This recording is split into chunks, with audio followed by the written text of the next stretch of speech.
Good morning, everyone.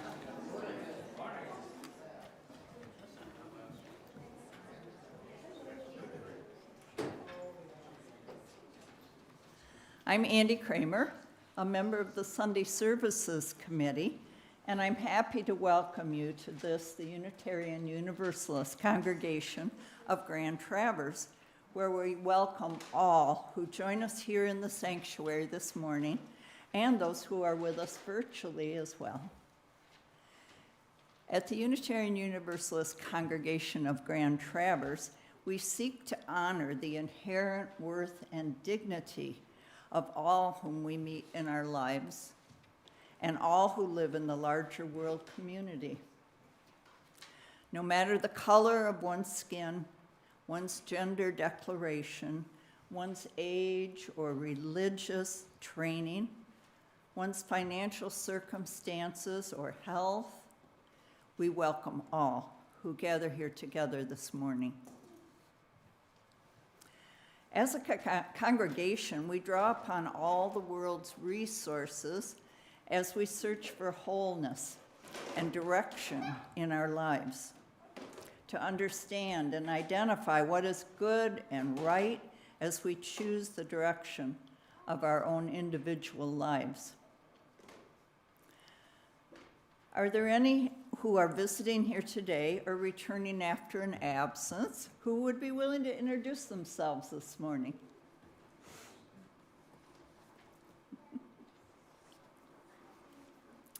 Not a single voice? Oh my goodness. Well, we welcome all who are here. And I also want to remind you that the book of Joys and Concerns is to my right, a place where you can write those things that are on your heart this morning. If you do not wish to share, you may light a candle, or you may light a candle and share in the book. And Reverend Wendy will be reading those Joys and Concerns later in the service.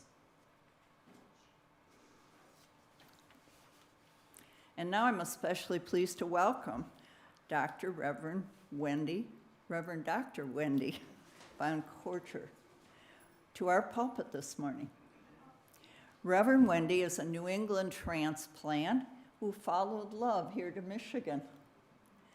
She and UUCGT member Wendy von Courter wed in 2015 and live on their farm in Buckley along with 3 cats and 21 chickens.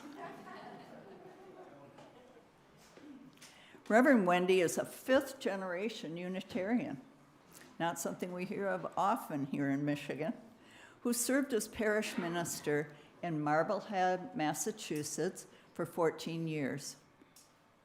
She's also been very involved nationally in Unitarian Universalism and social justice, particularly in the areas of immigrant and racial justice.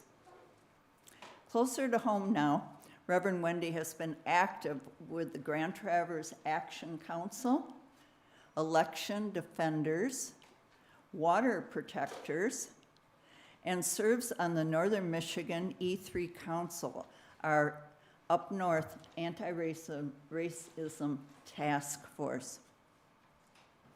Although she is retired from active parish ministry, Reverend Wendy will be volunteering some of her time to work with the UUCGT in our social justice work.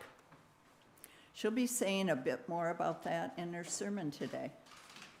And now we welcome Barbara Young, who's doing If I Had a Hammer for our prelude this morning.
Come into this place which we make holy by our presence.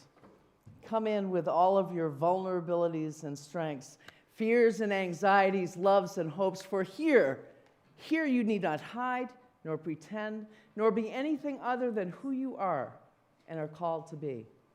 Come into this place where we can touch and be touched, heal and be healed, forgive and be forgiven. Come into this place where the ordinary is sanctified, the human is celebrated, and the compassionate is expected. Come into this place. Together we make it a holy place.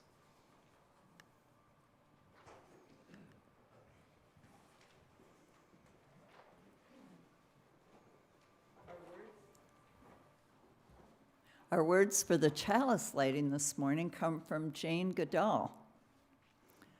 What you do makes a difference, and you have to decide what kind of a difference you want to make.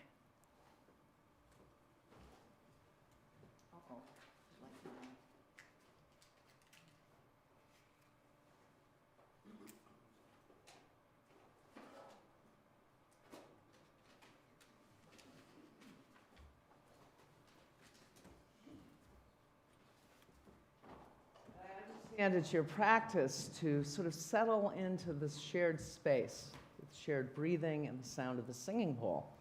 I'm a big fan of singing bowls. I have several large ones at home. And I'm going to give this one a try. They each sing a little differently, so we'll see how this one goes for me. You ready? All right. If you lean in, you can really hear it.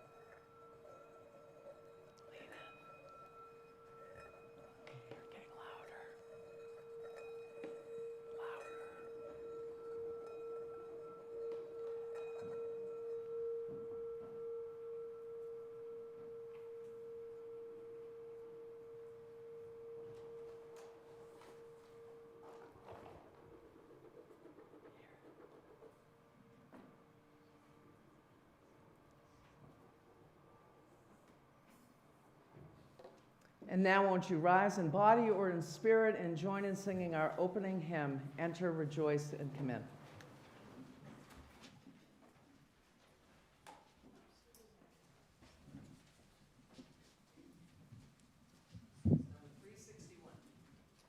We'll be singing 3 verses.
As opening words, because for me, they just sum up our entire theology.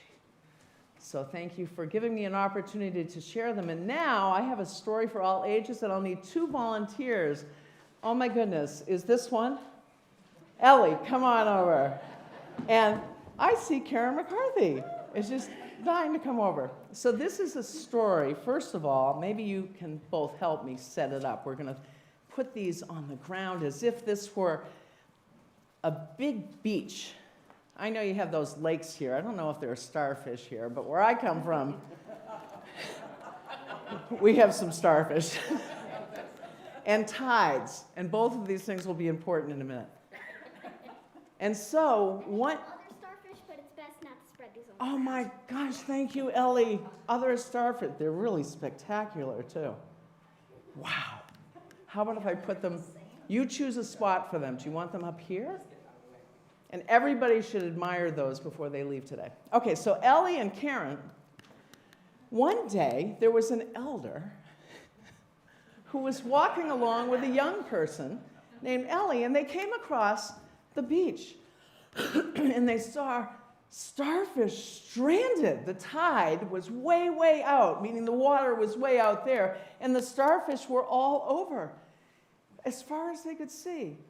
And Ellie leaned down and picked up a starfish and looked at it, and would never do this with real starfish because they wouldn't enjoy it. But in this case, it was okay to say, back to your home in the ocean, and tossed it out. And then Ellie went and picked up another starfish and smiled at it with a really lovely smile and said, back to your home in the ocean, and tossed it, being careful not to poke anyone in the eye. And the elder kind of just watched and watched and watched, and finally went over and said, Ellie, what are you doing? You cannot possibly make a difference in the lives of all of these starfish. And Ellie, thinking, oh, this elder is not being their best Unitarian Universalist self, but Ellie, being respectful, looked up and looked at the starfish in her hand and said, well, I might not be able to make a difference in all of their lives, but I know I can make a difference in this one's life. And smiled at it, said, back to your home in the ocean. Whoa, and tossed it in, and it bounced off a beautiful child on the way. And after a while, sure enough, the elder sort of thought about things and followed suit and began to do it as well. And there were some other children playing nearby, and they came and picked up starfish and tossed them as well. And that is the end of our story. So thank you to our volunteers. Do you want to throw in too? Oh, perfect, thank you. And thank you to our volunteers and to Lauren Isley for giving us a story that we could adapt. And I think now, is there some singing that goes on as we invite the children to go to classes? Magically on the screen.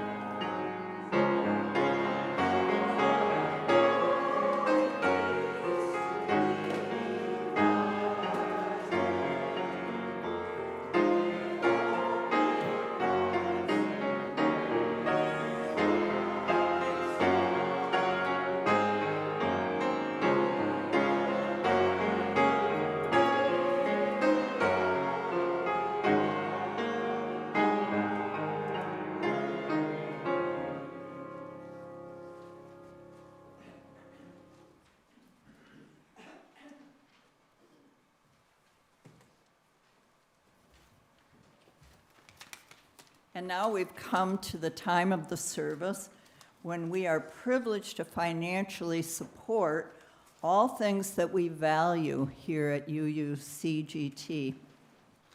I was really interested to read the new beacon that just came out.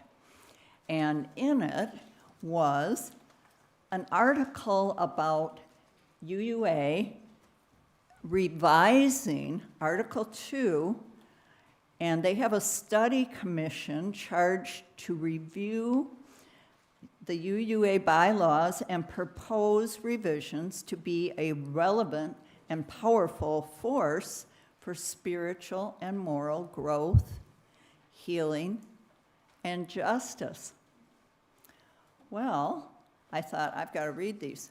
So all the different parts that we usually talk about, the interconnected web and the joy of giving and so forth, have all been rewritten in a very interesting way. And the part about generosity here at our service is proposed to be, we covenant to freely and compassionately share our faith, our presence, and our resources. Our generosity connects us to one another in relationships of interdependence and mutuality. And so now we will pass the baskets this morning, which have two sides. One to support the work of this congregation and one for the community at large. And if you're not with us this morning and you're online, there are other options for contributing to UUCGT and the larger community. One is to mail a check. One is to visit the UUCGT website. And you may also look for the Faith Engagement app. Thank you.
We can always make more time for prayer and more time for heart and meditation. And so our written joys and concerns today include need good wishes for a diagnostic screening for a kind soul. It comes from Cindy. Heartache for Nashville. We must stop sacrificing our children. Is it customary to read the names as I'm doing these? Okay, yes. Mary Van Valen. And then a joy, a fond memory of singing If I Had a Hammer with Pete Seeger at our UUA General Assembly from Emily. And awareness of eldest son and his family moving for love to Greenwich, Connecticut from San Francisco, California. We rushed you, so you had to abbreviate, I see. And I wish him a smooth transition to a privileged place. Thank you. And now, taking in all of the joys and concerns, the things that we carry in our hearts, some of them not even known to ourselves, and some of them too hard to speak to others. Let's move into a time of quiet reflection and prayer. I offer these words from Nancy Schaefer.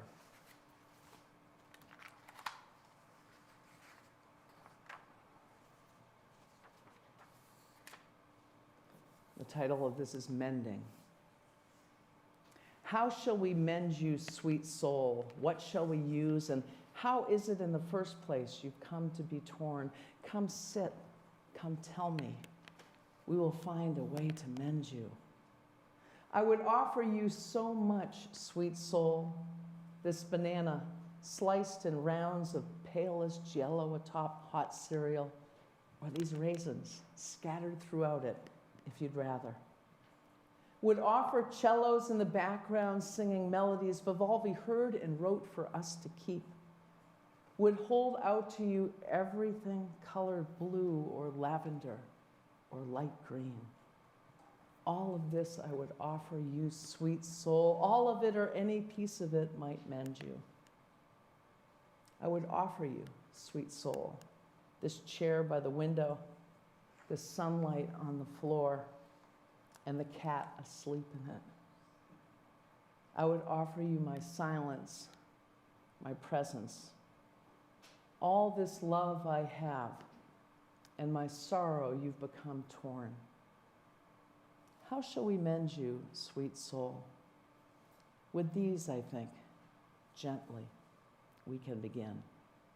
We will mend you with a rocking chair, some raisins, a cat, a field of lavender beginning now to bloom. We will mend you with songs remembered entirely the first time ever they were heard. We will mend you with pieces of your own sweet self, sweet soul, with what you've taught from the very beginning.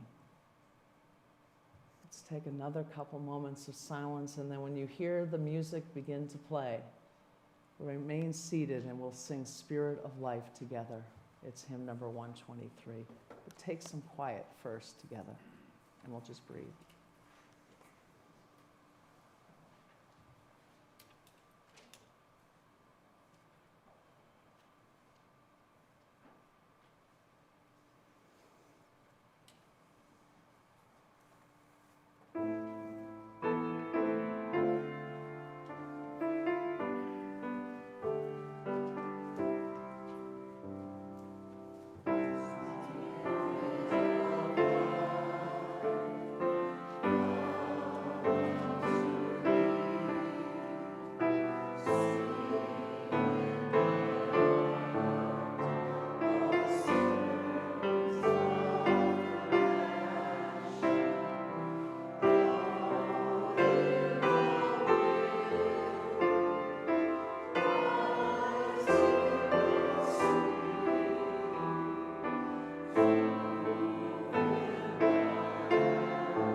Reverend Wendy chose the reading this morning to go along with her theme in her sermon, and it is a poem called To Be of Use by Marge Piercy. The people I love best jump into work head first, without dallying in the shallows, and swim off with sure strokes almost out of sight.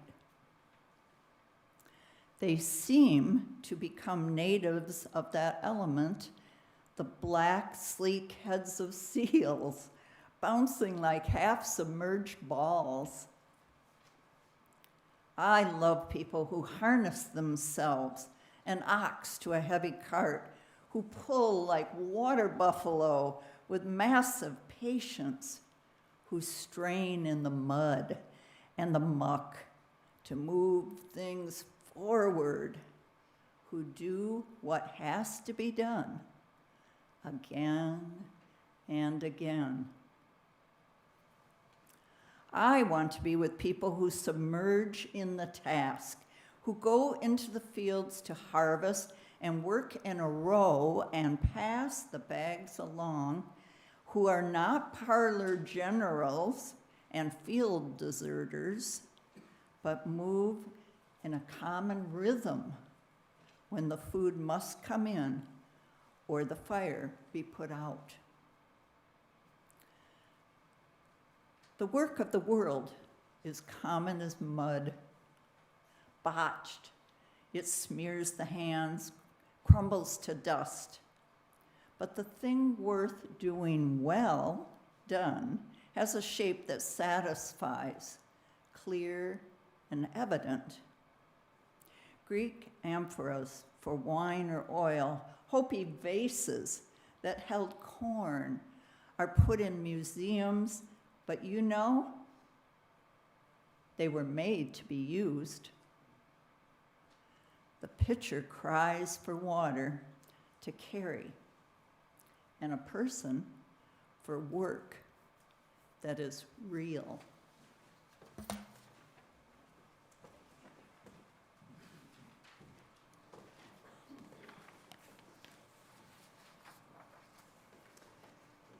If not now, when? If not us, who? Among those credited with this quote, and this is the short list: JFK, Eckhart Tolle, Malcolm X, John Lewis, Teddy Roosevelt, Canadian author Robin Sharma, Mikhail Gorbachev, even Emma Watson of Harry Potter fame. What we can accurately report is that the rabbinic sage Hillel the Elder once said, "If I am not for myself, who will be for me? If I am only for myself, what am I? And if not now, when?" I share this because it is so very, very easy to get distracted away from the point of the quote, the point of a film, the point of a book, the point of a conversation, the point of our faith, the point of our lives. And today I stand here to argue that the very point of our faith, of my faith, Unitarian Universalism, is to make this world more just. I will be so bold as to say, if I am unwilling to do so, then I am unfaithful. Now, I happen to know my mother is watching right now. She will perhaps be happy to know that I credit her with an embodied need to leave a room better than I found it. I even leave hotel rooms neat and still leave a tip. Drives my wife nuts. She thinks that I'm doing the final sweep for any phone or computer charger we may have left plugged in. But truth be told, I'm doing that, but I'm also tidying up a bit behind her. It's not a habit, I must confess, that carries through to my own car or my own home. But out in the shared world, there's my mother's voice, even at 65, about to be 66. There are things that get baked into us, aren't they? And in my world, that's one. Leave the room better than you found it, dear. So I was well suited then to receive what it was that Unitarian Universalism wanted to bake into me as a child, then youth, then adult, and a young adult and adult. Leave the world better than you found it. And to be clear, Wendy, not better for yourself. Leave it better for all other people. All other people. Leave the world a more joyous place, a more beautiful place, a more peaceful place, a more just place for all of creation's children. For me, this is the clear call of a faith built upon heresies to widen the circle, to move away from a patriarchal order dictating how we live and how we will be managed by doctrine and layers of clerical power and fear and guilt and shame. Ours, Unitarian and Universalism. In Unitarian Universalism, ours was a circle increasingly built upon what it means to be in relationship with one another and the world, rather than on shared belief in deities and an afterlife. Our focus was on today and one another and our larger world community. Through our heresies, we became early adopters of a personal faith in which each of us is able to openly declare what it is that grounds us, that speaks to that quiet voice within, that tells the truth and listens for the truth, and ultimately informs our living days. Now, you've probably all heard the phrase, "Oh, UUs can believe anything you want." I hate it. You may have even uttered these words. I may have even uttered them now that I think about it, but when asked about the faith, "Oh, you can believe anything you want." Come on, admit it. Have you ever said it? I'm seeing some hands, and I bet there's some that maybe are just not raising. And that is a piece of our story, but it's the easy piece. It's the light lifting. We celebrate, don't we, how diverse we are. We kind of wear it like a badge at times, and that's a little inappropriate. But we stop short of engaging with one another about those beliefs. We're happy to sit beside and claim that we sit beside people who have very different beliefs than us and tell others, "Come on in, you can join too." But how often do we turn and say, Emily, what do you really think happens when we die? And how does that inform your day? We don't do that piece as well. I'm new to this congregation so far, but I've been involved with quite a few. And I don't think that we do that quite as well. And because that would be heavier lifting. And by neglecting to go that far, we are also easily able to be distracted by the point of our faith, distracted by that call to justice, the point of our lives. So let's go there now. I'm not going to quiz Emily any more about her faith, but we'll have dinner. But we're clear that we do all arrive with differing beliefs. We come as religious humanists, secular humanists, as theists, as pagans, as people grounded in ethics, as Buddhist UUs, as Jewish UUs, pantheists, atheists, and more. But what of it, other than a label? What our faith calls each of us to do is discern how our individual and differing belief systems inform our daily actions, and then it is our faith community that helps us to put those actions into motion. It's there. We come together as a congregation, as a faith, to affirm our principles. It's in our faith that we commit to those shared values that you see in our principles, whether they change and morph or not, as we seek to leave the world better than we found it. It's also in our faith community that we're able to amplify those efforts, right? To join together with one another and make our voices louder and more powerful. It's in our faith community also that we might be accountable to one another about our progress on the journey. It's there in that conversation that Emily and I might have, that we talk about what really grounds us and calls us to do justice work and how we're actually doing on it. This is the gem of Unitarian Universalism. This is the call of Unitarian Universalism. All working together to bend the arc of justice just a little bit further, even if we do not see the fruits of our labor in our lifetime.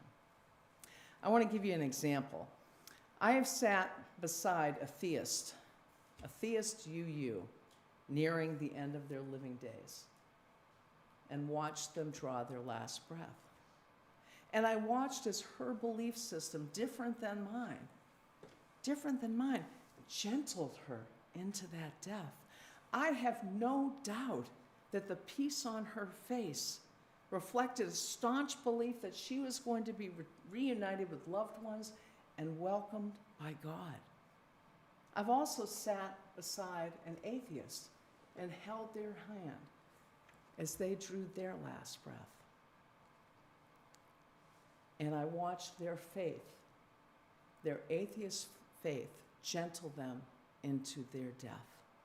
And I have no doubt there either that faith was reflected in the peace on their face as well.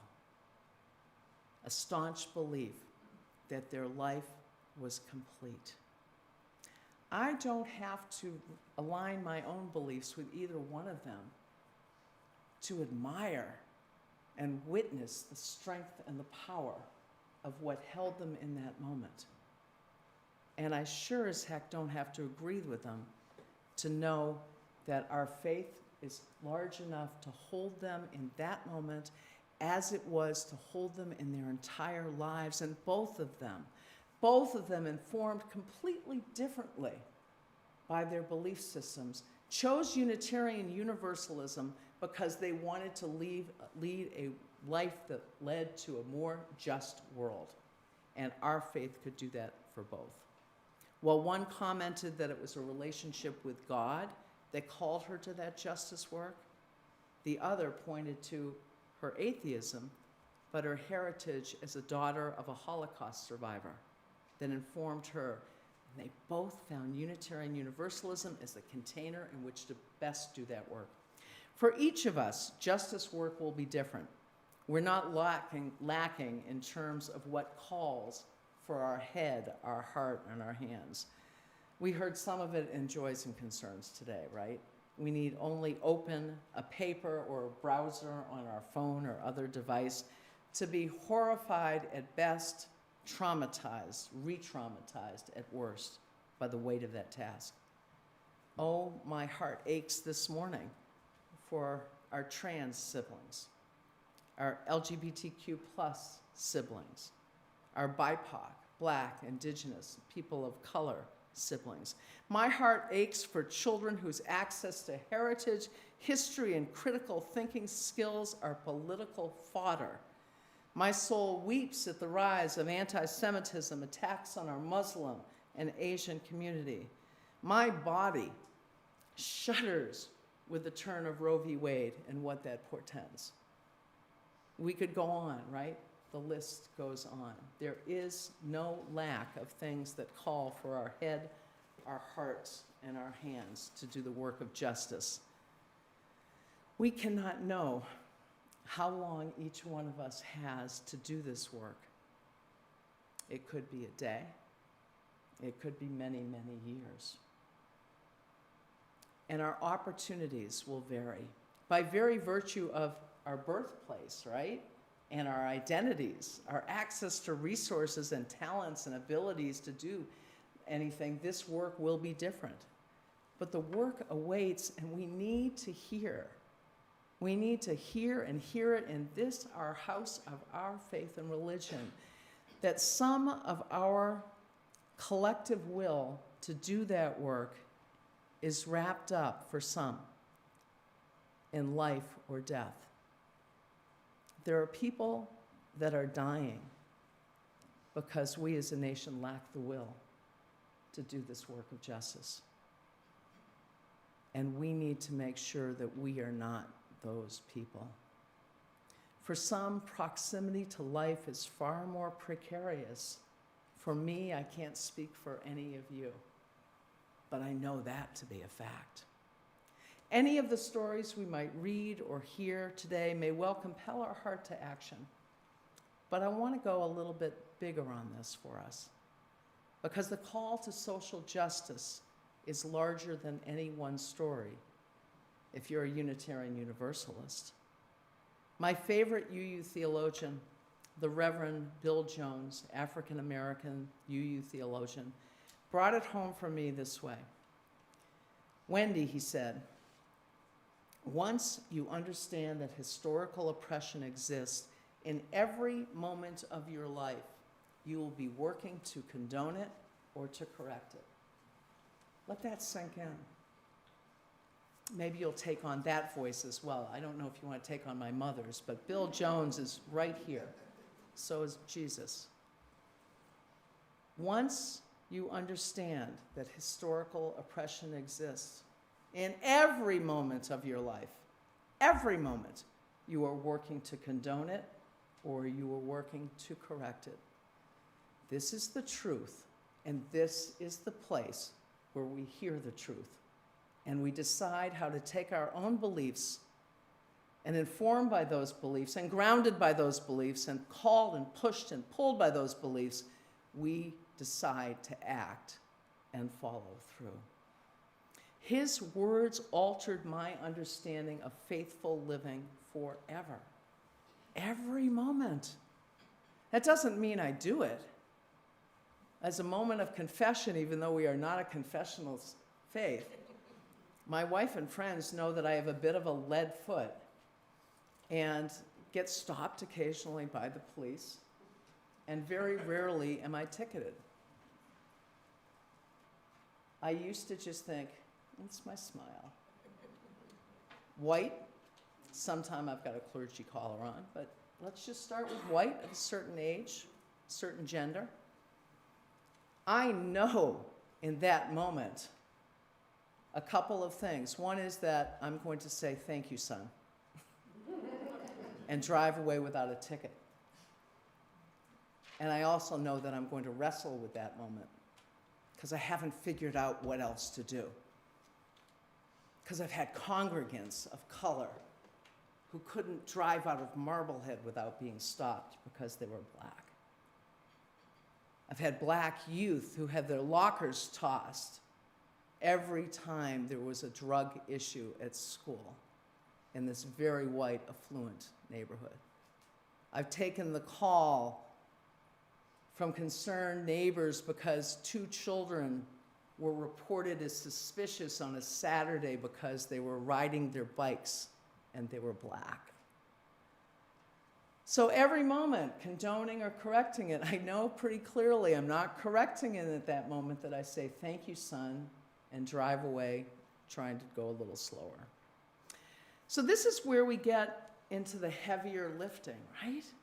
Sharing our specific beliefs and then how it is that they inform our day-to-day living requires vulnerability in a society that at times equates vulnerability with weakness. Listening to others, really leaning in to people with very different beliefs, but leaning in with curiosity and respect and a true belief that here in this house, if I am to be respected for my beliefs, I damn well better lean in and listen to how Emily's, and I don't even know her Emily's beliefs, but we will. Now we're committed, right? We're going to do a meal. But to lean in with deep respect and then continue the conversation. How is that journey going? This is the heavier lifting. And there's such tremendous power in being in conversation with one another about how it is that our beliefs do call us to do good works, how it is that our beliefs call us to deepen our understanding of oppression of all people, how it is that our beliefs help us to be bold in our actions. That, friends, is the gem of this thing we call Unitarian Universalism.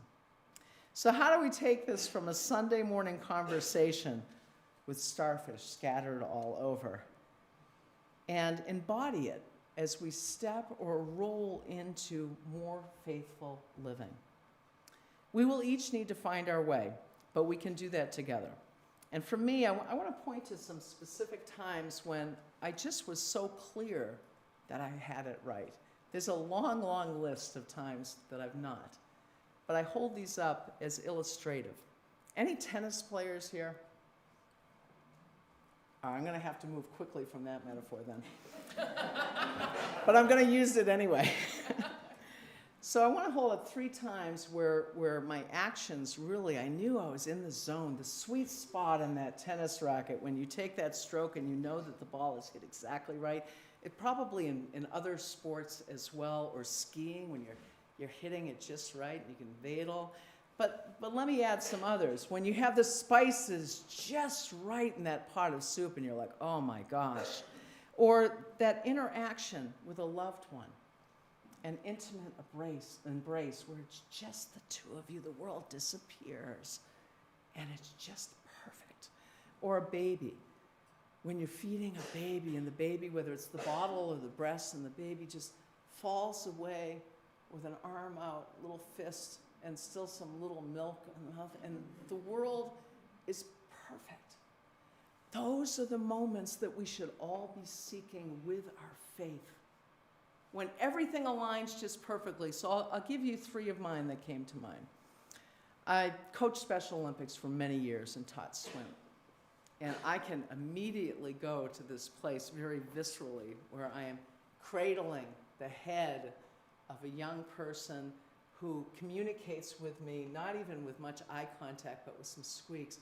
And I can picture the moment that I know because she's communicating with me in some way that I can let go of her head, and she is going to float, and the world that keeps making things smaller for her is suddenly going to become big in this one very important way. That is the best use of me in the world.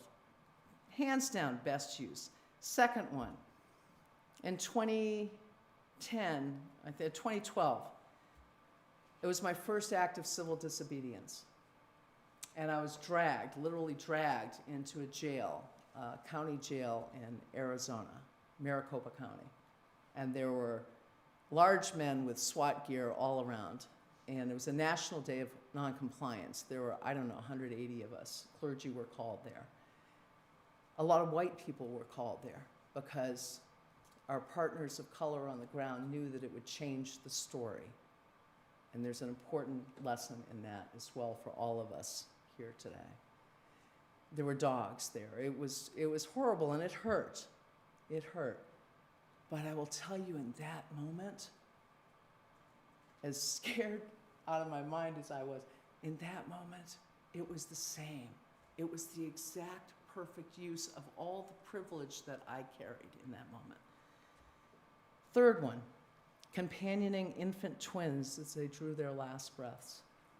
I won't say more about that, but again, I can point to these places where my faith, my body, everything aligned. And I knew that I was leaving the world a better place, that the world was better because I was doing whatever it was that I was doing in that moment.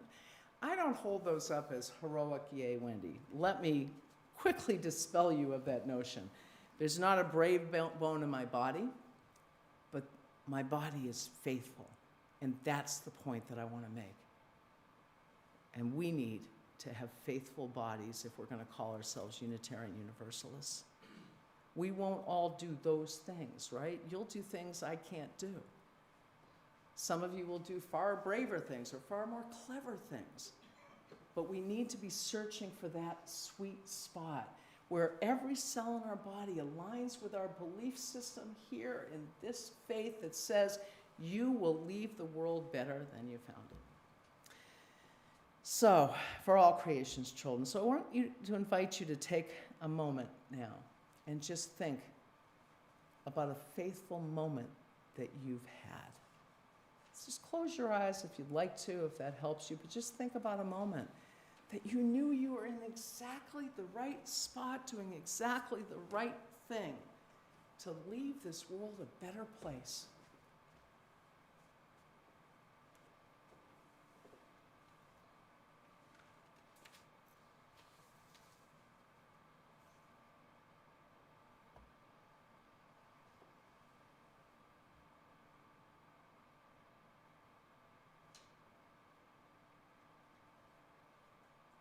And now, I invite you to think, what allows you to be there again? What do you need to be there again? The answer might be that you need to be doing different things now. I'm kind of aware of the aging process now at almost 66. Things that I may have done 20 years ago are not the right ways for me to be leaving the world a better place. It could be you need community. It could be you need to go have lunch with Emily. Here I am inviting her to lunch with other people now. And it's only because I know Emily's name. I look forward to knowing all of your names. But it might be that you need to have more discussions. It might mean that you need to join the social justice group here. I can't know what it means any more than you can know what it is I need to do to lead that faithful life. I want to return finally to Bill Jones again, because he spoke about historical oppression. And a quick glance here, I don't know the demographic statistics associated with this, our congregation, but we're looking pretty white, and as was the congregation that I came from. As a funny little note, the congregation, when I first went to it, I asked somebody about the people of color there because I wanted to make sure that I connected them with the national group. And the then board president said, well, we don't have anyone of color here. And a lovely human being. This is a lovely human being and a wonderful leader and a very faithful Unitarian Universalist. I then went on to name the 5 people of color that I had met in the congregation. And then later on when I went home, talked to my mother, I said, Mom, it's so white, they're making the people of color white there, too. There's all sorts of learning that we need to do. But given our majority culture here, it's really important that we return to Bill Jones, because it would be very easy for us to think that we're all doing good works, even if we didn't know about the boarding schools. Right, Holly? Even if we didn't know about what was going on with our trans youth in terms of the danger. Some of us have the privilege of walking or rolling through life without knowing about the lives of people living with disabilities and mental health issues, or racism, or oppression. So this is a really, really important thing for us as Unitarian Universalists, and there's a bit of a pushback at times for it, because we do have the ability to just take a pass at it. So Bill Jones spoke of historical oppression, and there are things that once known cannot be ignored if we are faithful. If we are faithful. Ours is a living tradition.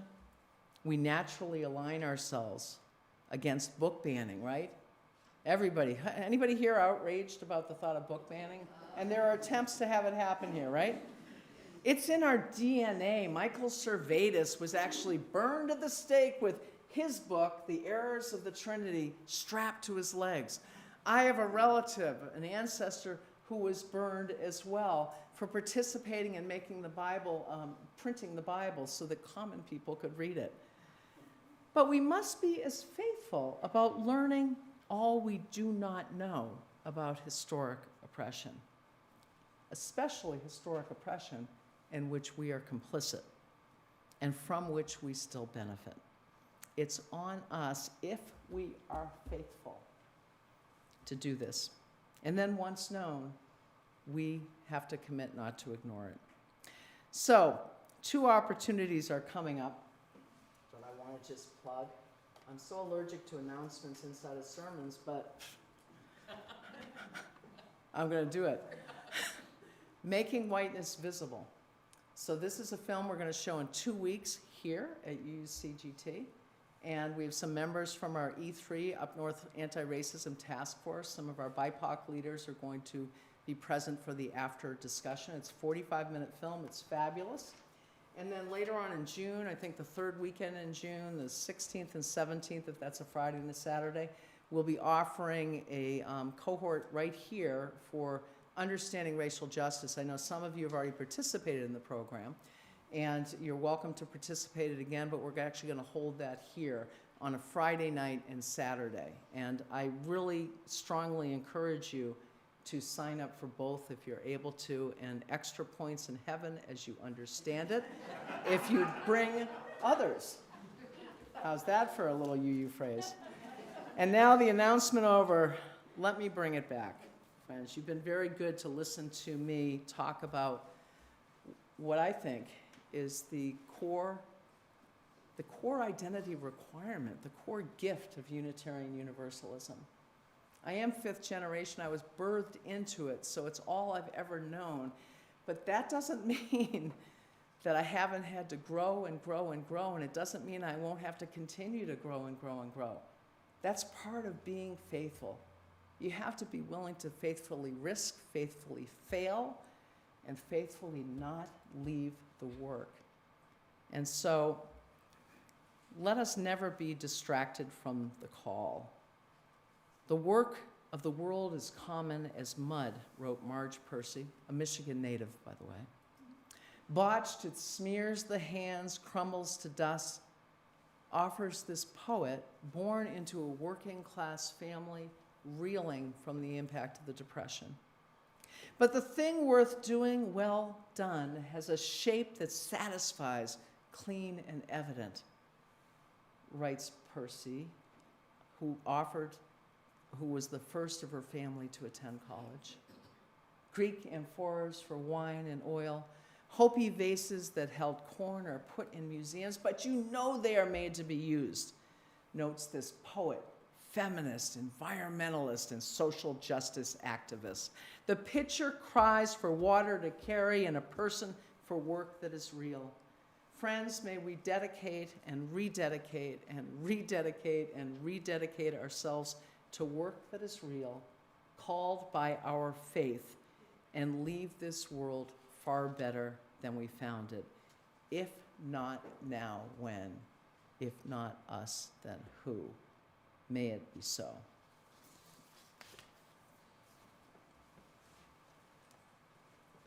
And won't you rise now in body or spirit and join in our closing hymn, because every justice movement needs a good soundtrack. The Fire of Commitment is number 1028 in your teal hymnal.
The words that I've chosen to extinguish the chalice this morning come from David White. And he's written a book called The Pillars of Our Home. And this is a poem called What to Remember When Waking. To become human is to become visible while carrying what is hidden as a gift to others. What shape waits in the seed of you to grow and spread its branches against the future sky?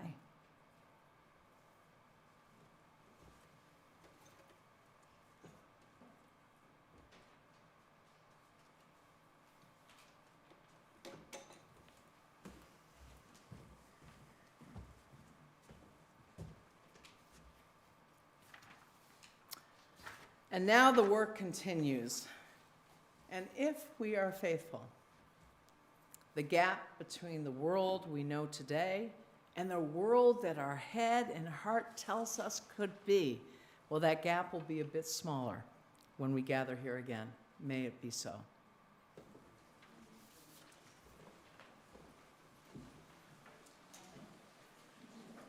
And I don't know if Alex usually is the one to say it, but I believe there's fellowship now.